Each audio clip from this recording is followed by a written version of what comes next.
বাইরের ওয়েদারটা, মানে এতক্ষণ এত গরম বাপরে, মানে পেরিয়ে ওঠা যাচ্ছিল না সত্যি। ভগবান সহায় না থাকলে না, মানে আমাদের মতো মধ্যবিত্ত পরিবারের কাছে তো আর এসি নেই, তো একমাত্র ভগবানই হচ্ছে সেই এসির কাজ করে সত্যি। দেখো শুনেছে ভগবান।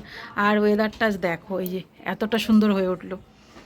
বৃষ্টি আসবে মনে হচ্ছে, বেশ ভালোই হাওয়া দিচ্ছে, ভালো লাগছে বেশ।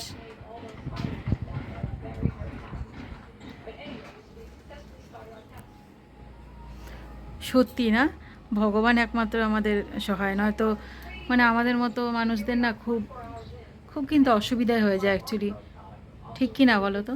দেখো আমার এই পর্দাগুলো কত সুন্দর উঠছে, এই দেখো বেশ ঠান্ডা হাওয়া লাগছে।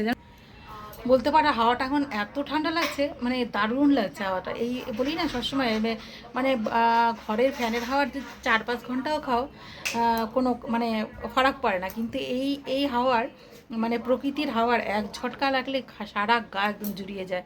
সেটা এখন হচ্ছে আর কি, মানে মারাত্মক লেভেলের ভালো লাগছে। এত ঠান্ডা ঠান্ডা হাওয়া, দাঁড়িয়ে রয়েছি বারান্দায় আর দেখি, বৃষ্টির অপেক্ষা করি কখন বৃষ্টি আসে। তো সেটাও তোমাদের সঙ্গে শেয়ার করবো পরে। কি মেঘলা, বৃষ্টি আসবে। আর এইদিকে এই যে বাইরের নাজারাটা একবার দেখো বন্ধুরা, কি পরিমাণে হাওয়া হচ্ছে, প্রত্যেকটা গাছ কিভাবে নড়ছে, আর বিশেষ করে এই ফুল গাছগুলো দেখো তো হিলছে। আর এটা কিন্তু গত কালকের মানে বিকেলের ভিডিও আর কি। আকাশটা দেখতে পাচ্ছ কেমন পরিমাণে মেঘ করেছে। তারপরে আমরা কিন্তু মা মেয়ে মিলে চলে এসেছিলাম একদম উঠোনে, মানে বেশিক্ষণ আর থাকতে পারলাম না, এত সুন্দর ওয়েদার আর এত সুন্দর আকাশের অবস্থা। তাই ভাবলাম যে তোমাদের সঙ্গে একটু শেয়ার করি, তাই আর কি ওই কারণে একটু বাইরে দাঁড়িয়েছিলাম। বাইরে এত সুন্দর হাওয়া লাগছিল না, মানে বলে বোঝাতে পারবো না, খুব ভালো লাগছিল।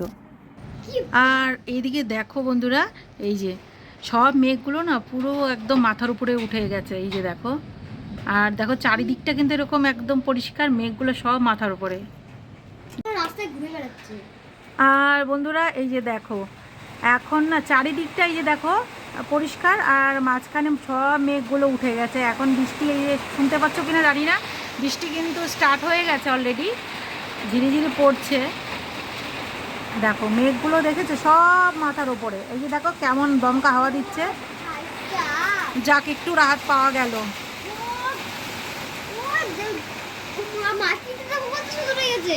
দেখো এই বৌদিদের পাশে লেবু গাছটা কিভাবে হিলছে, মানে ওই দেখো বৃষ্টি দেখেছো, এই যে শুরু হয়ে গেল বৃষ্টি। বাবা ঘরে চল, ঘরে চল।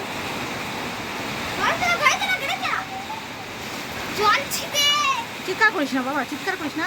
দেখো পাশের গাছগুলো কিভাবে হিলছে, প্রায় ওই ঝড়ো হওয়ার মতন আর কি হচ্ছে, ঝড়ো বৃষ্টি। ঝড়ো বৃষ্টিটা হলেই না ভালো লাগে না।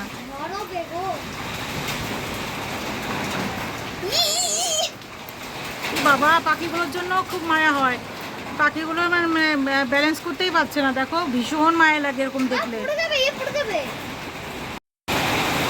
এখন কিন্তু পুরো ঝড় উঠে গেছে বন্ধুরা, দেখতে পাচ্ছ কি পরিমাণে হাওয়া হচ্ছে, সঙ্গে এরকম বৃষ্টি।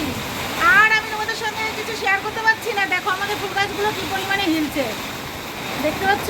আর কিছু শেয়ার করছি না, চলো এখন ঘরে চলে যাবো। প্রচণ্ড লেভেলের কারেন্টও চলে গেল, দেখো কারেন্ট চলে গেল বন্ধুরা, শিলাবৃষ্টি হচ্ছে, এই দেখো।